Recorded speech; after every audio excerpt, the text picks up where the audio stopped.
भाई जनरल का एसी है, आराम चेक करने के लिए। विंडो एसी है वो जनरल का। इसमें गैस लीक है, देखो आग जम रही है। इसे देखते हैं कहाँ से लीकेज है, दिखाते हैं वीडियो। देखो भाई इसका कंप्रेसर से जड़ से लीक है इसका, बाकी भरते हैं प्रेशर। ये देखो जड़ से लीकेज है, ऑयल आया हुआ है, देखो ये देखो ये ऑयल आया हुआ है, देखो ये लीक है।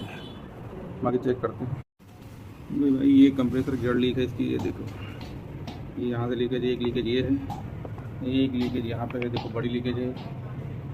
ये देखो एक लीकेज फिल्टर लीक है इसका, ये देखो भाई फिल्टर भी बहुत ज़्यादा ही लीक है। तो करते हैं प्रेशर निकाल के गैस डालते हैं, लगाते हैं।